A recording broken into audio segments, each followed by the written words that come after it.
Hello दोस्तों, स्वागत है आप सभी का मेरे यूट्यूब चैनल पे। दोस्तों, कृष्णा मोहिनी के शो में जो है आज के एपिसोड में दिखाया गया कि कृष्णा के सामने जो है आर्यमान और मोहिनी का सच आ चुका है। जी हाँ दोस्तों, बताते हैं आखिर ये सब हुआ कैसे। यहाँ पे जो है ईशा की जो है गोद भराई की रस्म चल रही है और सब सारी जिम्मेदारी जो है कृष्णा पे है। सारी चीज़ें कृष्णा ने काफ़ी अच्छे से सारी तैयारियां की और यहाँ बड़े ही धूमधाम से ईशा की जो है गोद भराई हो रही है। और यहाँ पर जो है कृष्णा बहुत ज़्यादा ध्यान रख रही है मोहिनी का। उसे टाइम टाइम पे जो है खाना पानी देती रहती है और उस पर नज़र रखती रहती है। इसी तरह जो है वो फल लेकर आती है कृष्णा मोहिनी के लिए और हमेशा उसी के साथ रहती है। तो यहाँ पे मोहिनी सोचती है कि ये तो हमेशा मुझ में चिपकी रहती है, अगर ये इसी तरह से मेरा ख्याल रखती रहेगी तो सीट से कैसे मिलूँगी। ये सारी बातें मोहिनी सोचते हुए नज़र आती है, क्योंकि अब वो फंस चुकी है। क्योंकि उससे जो है कृष्णा को जो है उस पर शक हो गया है और कृष्णा उसका जो है हमेशा साथ ही रहती है। फिर यहाँ पे जो है सभी लोग बिजी हो जाते हैं यहाँ पर फंक्शन में, जो कि गोद भराई की रस्म चल रही है इसमें।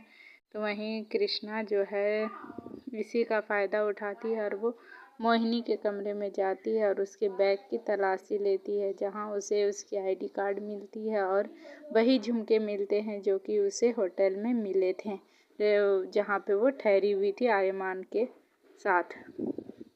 फिर उसे और भी ज़्यादा शक हो जाता है कि हो ना हो आर्यमान जो है मोहिनी की वजह से ही परेशान है, ज़रूर कुछ हुआ है जो दोनों छुपा रहे हैं। फिर यहाँ पे कृष्णा जो है सीधा नीचे आ जाती है और किसी से कुछ भी नहीं कहती है। फिर वहीं आर्यमान अपने कमरे में तैयार होकर बैठा है। वो नीचे जाना चाहता है, लेकिन फिर वो वही सारी बातें याद करता है कि किस तरह से मोहिनी ने उसे जो है वो सारी चीज़ें बताई और अब जो है बच्चे के बारे में भी जो है आर्यमान को ही फंसा रही है। ये सारी चीज़ें सोचता हुआ नज़र आता है कि ये कैसे हो सकता है। आर्यमान कहता है ये गलती तो कर ही नहीं सकता, लेकिन फिर भी वो जो है मजबूर है, क्योंकि मोहिनी उसे बार बार ये यकीन दिलाती है कि जो कुछ भी हुआ है वो उसके जिम्मेदार आर्यमान ही हैं। फिर यहाँ पे कृष्णा आ जाती है और देखती है कि आर्यमान जो है अकेले में किसी से जो है बड़बड़ा रहे हैं।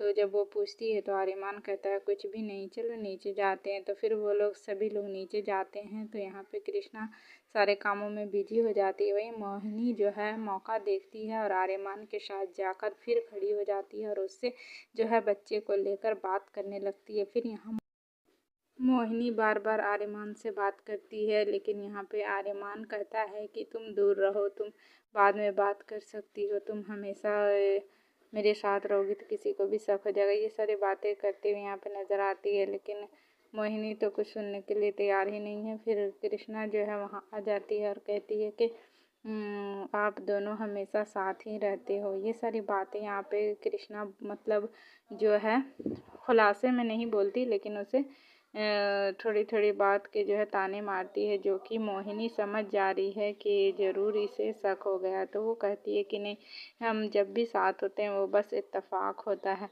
तो यहाँ पे आर्यमान को शक हो रहा है कि कहीं कृष्णा को हम पे शक तो नहीं हो गया, ये इस तरह से बर्ताव क्यों करी।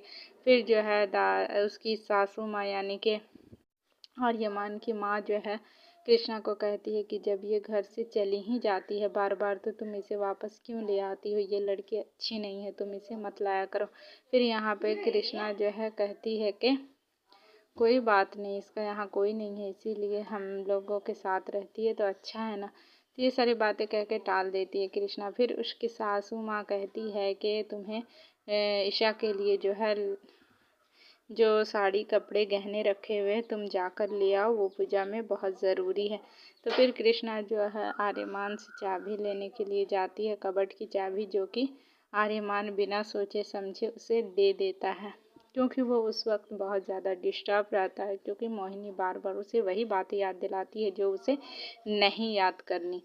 तो फिर यहाँ पे जो है कृष्णा चली जाती है अपने कमरे में, और जब वो कबर्ड खोलती है फिर यहाँ दिखाया जाता है कि आर्यमान को याद आता है कि उस कबर्ड में वो सारे फोटोग्राफ्स है जो कि मोहिनी और उसके हैं। तो फिर यहाँ पे जब वो ऊपर जाने की कोशिश करता है अपने कमरे में तो कोई ना कोई रोक लेता है। फिर यहाँ पे कृष्णा के हाथ वो सारे फोटोग्राफ्स लग जाते हैं और वो जब देखती है तो उसे जो है बहुत बड़ा एक धक्का लगता है और वो बहुत ज़्यादा वहाँ पे रोती है। लेकिन वो सारी तस्वीरें देख कर वो कुछ भी माहौल ख़राब नहीं करना चाहती क्योंकि ईशा की जो है गोद भराई की रस्म चल रही है।